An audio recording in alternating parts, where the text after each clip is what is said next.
آج خوشی کا دن ہے۔ اللہ تبارک و تعالیٰ نے انسان کو عقل دی ہے، سوچ دی ہے، فکر دی ہے کہ کب خوشی منانی ہے اور کب غم منانا ہے۔ ایسا نہیں ہے کہ خوشی کے دنوں میں ہم غم منائیں اور غم کے دنوں میں ہم خوشی منائیں۔ اللہ تبارک و تعالیٰ نے انسان کو عقل عطا فرمائی ہے، اور یہ جتنی بھی دانائی اور عقل ہے یہ میرے آقا میرے مولا کے قدموں کی خیرات ہے۔ حضور اس کائنات میں آئے تو اللہ تبارک و تعالیٰ نے انسانیت کو انسانیت کا شرف عطا فرمایا۔ حضور نہ ہوتے تو کائنات میں کچھ نہ ہوتا، تو خوشیوں کے دن بھی ہوتے ہیں، غم کے دن بھی ہوتے ہیں۔ تو الحمدللہ آج جو شب ولادت ہے، کائنات میں اس جیسی شب کوئی بھی نہیں ہے۔ حضور تاجدار کائنات صلی اللہ تعالی وسلم سے تشریف لے آئے تو آقا کریم علیہ السلام کی آمد کی خوشی میں آج یہ پروگرام بھی رکھا گیا ہے، محفل بھی رکھی گئی ہے۔ اس سے جناب پیر طریقت راہبر شریعت پیر حافظ غلام الصوف قادری صاحب دامت برکات عالیہ نے فرمایا تھا کہ آپ کا نکاح ہم 8 ربیع الاول کو پڑھا دیتے ہیں۔ اس سے پہلے امیر المجاہدین قائد ملت اسلامیہ کی بھی بڑی خواہش تھی، کیونکہ آج 2 شخصیات کی بڑی کمی محسوس ہو رہی ہے۔ ایک استاد گرامی امیر المجاہدین علامہ حافظ خادم حسین رضوی رحمۃ اللہ تعالی علیہ، اور ایک میرے بھائی جناب عنید لکھانی صاحب۔ اللہ رب العالمین ان دونوں شخصیات کے درجات کو بلند فرمائے۔ نکاح کے حوالے سے بہت سارے لوگوں نے کہا کہ آپ نکاح اس شخصیت سے پڑھوائیں، اس شخصیت سے پڑھوائیں۔ میں نے کہا نکاح میں اس سے پڑھواؤں گا جس کو قائد ملت اسلامیہ پسند فرمایا کرتے تھے، جس کو استاد محترم پسند فرمایا کرتے تھے، جس کے پیچھے نماز ادا فرمایا کرتے تھے، جس کے پیچھے نماز ادا فرمایا کرتے۔ اگر آج بھی امیر المجاہدین ہوتے تو آپ صرف تشریف فرما ہوتے، جلوہ فرما ہوتے، نکاح مفتی صاحب نہیں پڑھانا تھا۔ یہ فکر ہوتی ہے، یہ سوچ ہوتی ہے، یہ نظریہ ہوتا ہے۔ حضرات محترم، ہم نے کبھی بھی اس شخص کے دامن کو نہیں تھاما جس شخص کو بابا جی نے پسند نہیں فرمایا۔ ہم نے کہا جس شخصیت کو بابا جی نے آخر وقت تک پسند فرمایا تھا، نکاح بھی وہی پڑھائیں گے، بیان بھی وہی فرمائیں گے۔ مبارک عباسی صاحب دامت برکات عالیہ، بولے سبحان اللہ۔ بھائی آج کی جو شب ہے نا، بڑی مقدس بابرکت شب ہے۔ حضرات محترم علماء نے لکھا شب معراج اور شب میلاد، یہ 2 شبیں ہیں۔ شب معراج پہ آقا دو جہاں صلی اللہ علیہ وسلم اپنا صدقہ امت کو عطا فرماتے ہیں، اور شب میلاد رب العالمین اپنے محبوب کا صدقہ امت کو عطا فرماتا ہے۔ آج کی شب جو ہے، میلاد کی جو شب ہے، حضرات مطلب اس سے پہلے نہ آئی ہے اور نہ قیامت تک ایسی آ سکتی ہے۔ آپ کے ذہنوں میں سوال ہوگا کیوں؟ کیونکہ میرے مصطفیٰ جیسا نہ پہلے کوئی تھا، نہ حضور جیسا بعد میں کوئی ہو سکتا ہے۔ میرے آقا اول بھی ہے، میرے آقا آخر بھی ہے، میرے آقا کو رب العالمین نے اول بھی بنایا، میرے آقا کا میرے رب نے آخر بھی بنایا۔ اعلان فرما دیا محبوب آپ سے پہلے آپ جیسا کوئی نہیں، آپ کے بعد آپ جیسا کوئی نہیں ہو سکتا۔ انہوں نے خود ہی فرما دیا، میلاد منا کر ہم منکر ختم نبوت کو بتاتے ہیں، ہم مرزائیوں کے دلالوں کو بتاتے ہیں۔ آج ہم اس کا میلاد منا رہے ہیں کہ جس کے بعد روئے زمین پر اب کوئی نبوت کا تاجدار نہیں آ سکتا ہے، نہیں آ سکتا ہے، خاتم النبیین نہیں آ سکتا ہے، رحمت للعالمین نہیں آ سکتا ہے۔ شب میلاد آمنہ کے در پر، آمنہ کے گھر پر جو شخصیت تشریف فرما ہوئی وہ میرے آقا، آپ کے آقا، حضرت محترم کائنات کا رہبر، کائنات کا مرشد رحمت للعالمین آج کی شب تشریف فرما ہوئے۔ یہ شب میلاد لیلۃ القدر سے بھی افضل رات ہے، کیونکہ لیلۃ القدر میں قرآن آیا ہے، اور آج کی شب صاحب قرآن آیا۔ اس سے پہلے علامہ صاحب بیان کر رہے تھے نا، دلیل، نماز کی دلیل، روزے کی دلیل، حج کی دلیل، زکوٰۃ کی دلیل، ہر چیز کی دلیل رب العالمین نے قرآن میں بیان فرمائی۔ نماز کی دلیل واقیم الصلاۃ، آپ سے کوئی نماز کے مسئلے کو الجھے تو رب العالمین نے فرمایا واقیم الصلاۃ، آپ کہیں گے قرآن میں ہے۔ حضرات مطلب روزے کے مسئلے پہ کوئی الجھے آپ کہیں گے قرآن میں ہے، حج کے مسئلے پہ کوئی الجھے آپ کہیں گے بولو نا قرآن میں ہے۔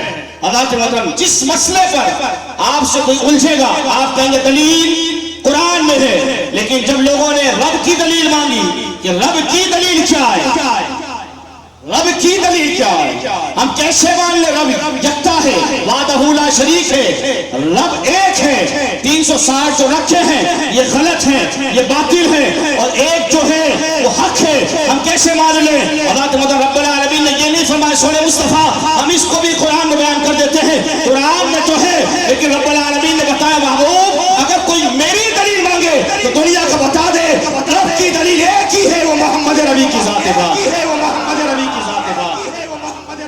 حضور کی ذات ہے، بولو سبحان اللہ، حضور کی ذات رب کی دلیل۔ جب رب کی دلیل مصطفیٰ کی ذات بن گئی تو پھر میلاد کی کون سی دلیل مانگتے ہو؟ حضور نہ ہوتے تو کچھ بھی نہ ہوتا۔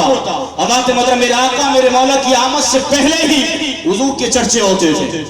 آج جب ہی نکاح رکھ کے بتایا گیا ہے کہ 9 اور 10 محرم کو اہل سنت کا مزاج نہیں نکاح کرنے کا، 11 کی شب رکھو اور دنیا کو بتاؤ رہے گا یوں ہی، رہے گا یوں ہی، ان کا چرچا ہے، ہر چیز کا ایک مزاج، ہر چیز کا ایک مزاج ہے۔ حضور جس کائنات میں آ گئے تو حضور جیسا کوئی نہیں، حضور کے گھر جیسا کوئی نہیں، حضور کے گھر جیسا کوئی ایسا ہو نہیں سکتا میلاد ہو اور حضور کے گھرانے کا ذکر نہ ہو، میلاد ہو اور حضرت آمنہ کا ذکر نہ ہو، حضرت عبداللہ کا ذکر نہ ہو۔ میلاد ہے کیا؟ لوگوں نے یہی پوچھا نا آپ کون ہیں؟ حضور منبر پہ تشریف فرما ہوئے، وما مننا، میں کون ہوں؟ میرے بارے میں پوچھتے میں کون ہوں؟ ومن محمد بن عبداللہ، میں محمد بن عبداللہ، یہ میلاد حضور پڑھنا ہے، میں محمد بن عبداللہ بن عبد المطلب بن ہاشم بن عبد مناف بن قصی بن کلاب بن مرہ بن کعب بن لؤی بن غالب بن فعال بن مالک بن نضار بن کنانہ۔ حضور نبی کریم علیہ السلام نے حضرت اسماعیل تک اپنے شجرہ پاک پڑھ کر بتایا اور دنیا کو بتایا دنیا والوں میں پاک صبح سے گزارا گیا، پاک رحمت سے گزارا گیا، میرے آبا بھی پاک ہے، میری نسل بھی پاک ہے۔ یہ پاک جو ہے نا حضور کا میلاد پاک لوگ کرتے ہیں، ناپاکوں کو اس طرف جانا نہیں۔ اللہ تعالیٰ پاک ہی ہوگا جو کہے گا کہ تیری نسل پاک لے، اے بچہ بچہ نور کا، تو ہے نور، تیرا سب گھرانہ نور کا۔ حضور کے اہل بیت کا ذکر نہ ہو، حضور کے گھرانے کا ذکر نہ ہو، حضور کا میلاد ہو، اللہ تعالیٰ کیوں پڑھتے ہیں؟ حضرت آمنہ رضی اللہ تعالیٰ عنہ سے پوچھا جائے، اے سیدہ آمنہ رضی اللہ تعالیٰ عنہ بتائیں جب حضور کی ولادت باشہادت کا وقت قریب تھا آپ کیا دیکھ رہی تھی؟ فرمایا میں شام کے محلات کو دیکھ رہی تھی، میں ستاروں کو جھکتا ہوا دیکھ رہی تھی، بولو سبحان اللہ۔ آج ستارے جھک رہے تھے، آج شام کی محلات جھک رہے تھے، کون آ رہا ہے؟ کون آ رہا ہے؟ جس کی تمنا موسیٰ فرما رہے ہیں، کون آ رہا ہے؟ جاتے جاتے جس کی بشارت عیسیٰ فرما رہے ہیں، کون آ رہا ہے؟ آج وہ آ رہا ہے کہ کعبہ تعمیر کرنے کے بعد ابراہیم جس کے لیے دعا فرماتے ہیں۔ آباد محترم حج، نماز، روزہ، زکوٰۃ یہ تمام فرائض ہیں، لیکن آج کی شب اگر شب میلاد کا اہتمام نہیں کیا، نہ نماز ہے، نہ روزہ ہے، نہ زکوٰۃ ہے، نہ حج ہے۔ ہم نے امام سے پوچھا امام کیوں؟ امام نے کہا ہوتے کہا خلیل و بنا کعبہ بنا لولاک والے صاحب سب تیرے گھر، سب تیرے گھر، حضور کے گھر کی، حضور کی خیرات ہے، بولو سبحان اللہ۔ حضور کے نالے نے پاک کی خیرات ہے۔ میرے امام نے کہا ہوتے کہا خلیل و بنا کعبہ و منا لولاک والے صاحب سب تیرے گھر کی۔ اعتراض کرتے ہو حضرات محترم، میرے نبی کی شریعت اور میرے نبی کی شریعت کا قانون اتنا مضبوط ہے، حالات کا جو کل تک نامحرم ہو لیکن جب نبی کی سنت نکاح بن جائے وہ محرم بن جاتی ہے۔ اب جس کی شریعت اتنی پاورفل ہے، رب العالمین نے اس کی ذات کو کتنا پاورفل بنایا۔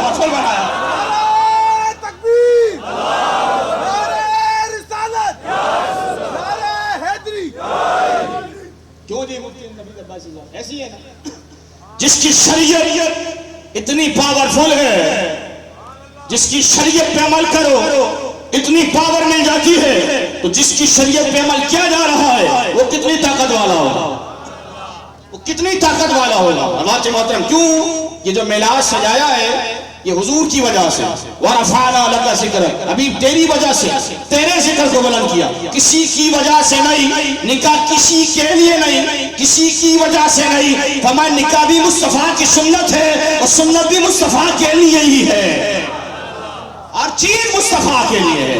جب امام سے کہا آپ اس کی تعریف کر دیں، اس کی تعریف کر دیں، امام نے کہا کیوں کروں مدح دول لذا، پڑھے اس بلا میں میری بلا، میں گدا ہوں اپنے کریم کا، میں گدا ہوں اپنے کریم کا، میرا دین پارا نام ہے، میرا دین روٹی کا ٹکڑا نہیں ہے، فرمایا میں گدا ہوں اپنے کریم کا، بولو سبحان اللہ۔ آج کی شب میلاد، شب ولادت، حضور آئے، حضرات محترم، جس کی شریعت میں اتنی پاور ہے، رب العالمین نے اس کے دین کو کتنی پاور عطا فرمائی، رب العالمین نے اس کی ذات کو کتنی پاور عطا فرمائی۔ حضرات محترم، جو نماز پڑھ لے، 5 وقت نماز پڑھ لے، نیک اعمال کر لے، گارنٹی ہے فرمایا جب قبر میں اٹھایا جائے گا تو جسم خراب نہیں ہوگا۔ امتی کس کا ہے؟ امتی کس کا؟ میں نے کہا مصطفیٰ کی شریعت میں عمل کرنے والے کا جسم جب قبر میں خراب نہیں ہوتا تو میں نے کہا ملا اس نبی کا جسم اثر کو زمین کیسے نقصان پہنچا سکتی ہے جس کی شریعت میں عمل کر کے صدیق اکبر بنا ہے، عمر فاروق اعظم، عمر فاروق اعظم۔ کہتے ہیں جی وفات النبی، میں نے کہا اگر وفات النبی بھی لے لیا جائے تو مراد کیا ہے؟ مراد کیا ہے؟ کہ نبی انتقال کر گئے، میں نے کہا انتقال سے مراد کیا ہے؟ منتقل ہو گئے ایک جگہ سے دوسری جگہ، میں نے کہا جب منتقل ہو گئے تو زمین چھوڑ دی، نہیں، میں نے کہا پھر نہیں، تو میں نے کہا نکاح کے بعد محرم میں بدل جاتی ہے، مرنے کے بعد پھر وہ عدت کرے اور کسی اور سے نکاح کر سکتی ہے۔ میں نے کہا دنیا کا قانون ہے، میں نے کہا ملے ہم وفات النبی نہیں مناتے، ہم ولادت النبی مناتے ہیں، میلاد النبی مناتے ہیں۔ اوروں کی بیویاں مرنے کے بعد نکاح سے نکل جاتی ہے، لیکن قیامت تک رب نے بتا دیا میرے مصطفیٰ قیامت تک تیری ازواج تیرے اپنے نکاح میں ہے۔ وَلَا أَن تَنْكِحُوا أَزْوَاجَهُ مِن بَعْدِهِ أَبَدًا، قیامت تک میرے محبوب کے ازواج خبردار محبوب کے اپنے نکاح میں ہیں۔ کس کے لیے ہے؟ واسطے مصطفیٰ کے لیے، یہ سے مصطفیٰ کے لیے اور کسی کے لیے نہیں۔ کچھ چیزیں مصطفیٰ کے لیے، امتی کے لیے نہیں۔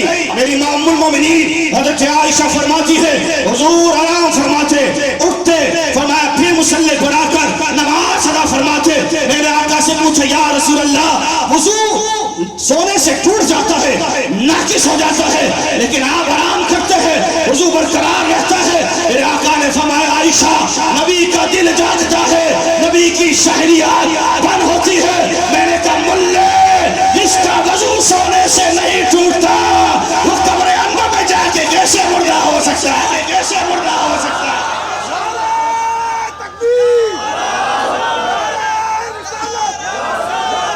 اب بریلی کہتا ہے داڑھی فرمائے گا تو زندہ ہے واللہ، بولو سب بولو۔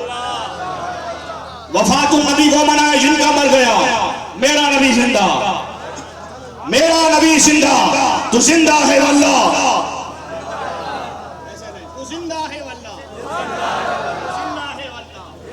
میری چشمے عالم سے چھپ جانے حضور دیکھ رہے ہیں، حضور جانے عالم دیکھ رہے ہیں، حضور جانے کائنات دیکھ رہے ہیں۔ میں نے کہا ملے جی حضور جب شب معراج جائیں کائنات رک جائے، کائنات رک جائے۔ کہا پھر یہ قبر کیسی ہے؟ میں نے کہا بریلی کے تاجدار بتائے گا قبر کیسی ہے۔ بریلی کے تاجدار نے فرمایا اے متیو، اے متیو خاک کو تم خاک نہ سمجھے، اے متیو او ملو خاک کو تم خاک نہ سمجھے، اس خاک میں مدفون شہ وطا ہے ہمارا۔ کہتے قبر کیسی ہے؟ میں نے کہا کسی قبر پہ 70,000 فرشتے نہیں آتے، مردوں کی قبروں پر نہیں آتے۔ رب بتانا چاہتا ہے زندہ ہے، جب یہ 70,000 صبح آتے ہیں 70,000 شام آتے ہیں۔ ہم اپنے نبی کا میلاد منا رہے ہیں،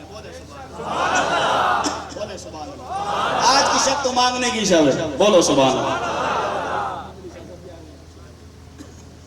بولے سبحان اللہ۔ بتا مفتی صاحب فرمائیں گے. حضرات محترم ہر بندے کا اپنا الگ انداز ہوتا ہے, اپنا الگ انداز ہوتا ہے. مفتی صاحب ماشاءاللہ مدرس بھی ہیں جدیہ کے, اور 20 سال ہو گئے, 20 سال سے زائد ہو گئے آپ تدریس فرما رہے ہیں. اور عربی کے جو کتب ہیں, ہم نے دیکھا بابا جی کے سامنے بڑے بڑے مفتی آتے ہیں, لیکن جب عربی کی کتب کھلتی تھی نا تو مفتی صاحب دیگر جو مفتی ہوتے تھے وہ کمرے سے باہر چلے جاتے. ایک مفتی بیٹھا ہوتا تھا جو عربی کی عبارت پڑھ کے بابا جی کو بتا رہا ہوتا. میری بات سماری. تو حضرات محترم آج خوشی کا دن ہے. وَأَمَّا بِنِعْمَةِ رَبِّكَ فَحَدِّثْ, جب رب کی نعمت ملے تو چرچا کرنا ہے. تو آج ہم چرچا کر رہے ہیں. کیا کر رہے ہیں؟ یہ چرچا ہو رہا ہے, حضور کی آمد کا چرچا ہو رہا ہے. اور یہ چرچا صرف میں اور آپ نہیں کر رہا ہے. قرآن نے ارشاد فرمایا الذین آتیناہم الکتاب یعرفونہ کما یعرفون ابناءہم. اہل کتاب آپ کو ایسے پہچانتے ہیں جیسے باپ اپنے بیٹے کو پہچانتا ہے, لیکن ہٹ دھرمی کی وجہ سے یہ آپ کو مانتے نہیں. بغض, اناد, کینہ کی وجہ سے یہ آپ کو مانتے نہیں. سورہ مصطفیٰ یہ تو آپ کی آمد سے پہلے آپ کے چرچے کیا کرتے تھے, آپ کے تذکرے کرتے تھے, بتایا کرتے تھے کہ دنیا والوں ایک ایسا نبی آنے والا ہے جس کا چہرہ و دعا ایسا ہے, دور سے دیکھو تب بھی سونا لگے گا, قریب سے دیکھو تب بھی سونا لگے گا. حضور کا معجزہ ہے, یہ میرا اور آپ کا نہیں ہے. کچھ چیزیں دور سے اچھی لگتی ہیں اور کچھ چیزیں قریب سے اچھی لگتی ہیں, لیکن حضور کی ذات پاک ایسی ذات پاک رب نے بنائی کہ میں نے اور آپ نے حضور کو دیکھا نہیں, بن دیکھے حضور کو مانا, بن دیکھے مانا. لیکن جب قبر میں حضور تشریف لے کر آئیں گے تو بے ساختہ عاشق یہی کہے گا رخ دن ہے یا مہر سما, یہ بھی نہیں وہ بھی نہیں. شب زلف ہے یا عشق خدا, یہ بھی نہیں وہ بھی نہیں. خورشید تھا کس زور پر کیا بڑھ کے چمکا تھا کمر, بے پردہ جب یہ رخ ہوا, یہ بھی نہیں. یہ حضور کی ذات. بابا جی نے ایک ہی چیز سکھائی, با حضور, انہیں جانا, انہیں جانا, انہیں جانا, انہیں جانا. اعلیٰ حضرت نے یہ پڑھ کے لکھا ہے, امام احمد رضا نے لکھا, اور اس صدی کے اندر جو اس پر عملی پریکٹیکل کر کے بتایا وہ امیر المجاہدین نے بتایا. آپ نے بتایا انہیں جانا, انہیں ہی مانا, حضور کو جانا اور حضور کو مانا. حضور کی وجہ سے اہل بیت, حضور کی وجہ سے صحابہ, حضور کی وجہ سے دین, حضور کی وجہ سے شریعت, حضور کی وجہ سے نماز, حضور کی وجہ سے روزہ, زکات, حج, دین کے احکام. فرمایا وہ جو نہ تھے تو کچھ نہ تھا, اور وہ جو نہ ہو کچھ نہ ہو. اقبال نے کہا ہو نہ یہ پھول تو بلبل کا ترنم ملا. اقبال سے پوچھا اقبال کیا ہے؟ اقبال نے کہا ہو نہ یہ پھول تو بلبل کا ترنم بھی نہ ہو, چمن دہر میں کلیوں کا تبسم بھی نہ ہو. اقبال نے ہو نہ یہ ساقی تو پھر ماں بھی نہ ہو, خون بھی نہ ہو. کیوں؟ اقبال سے پوچھا اقبال کیوں؟ اقبال نے کہا کیونکہ خیمہ افلاک کا استادہ. یہ نکاح کی وجہ سے محفل نہیں ہے. کسی کے ذہن میں آئے نکاح کی وجہ سے محفل ہے, میں نے کہا نہیں, جس کی سنت ہے اس کی وجہ سے, جس کی سنت ہے اس کی وجہ سے. اسٹیج پر جتنے بھی علماء تشریف فرما ہوئے, اللہ تعالیٰ یہ میرے لیے نہیں آئے, یہ جس کا میلاد ہے اس کے لیے آیا, میرے لیے کوئی نہیں آیا, حضور کے لیے. آپ کس کے لیے آئے؟ حضور کے لیے. اقبال نے کہا خیمہ افلاک کا استادہ اسی نام سے ہے, نبض ہستی کا پیشمادہ حضور کی وجہ, حضور کے نام ہے, اس میں گرامی کی وجہ سے اللہ نے محبوب کو ایسی شان عطا فرمائی. حضور آ رہے ہیں, حضور آ رہے ہیں. انسانیت رو رہی تھی, حضور آئے, مسکرانے لگے. حضرات مطلب بیٹی کی کوئی عزت نہ تھی, حضور آئے, بیٹی کو عزت مل گئی. عورت کی کوئی عزت نہ تھی, حضور آئے, عزت مل گئی. او بھائی جس کو جو ملی عزتیں ملی ہیں حضور کی نالین کا صدقہ.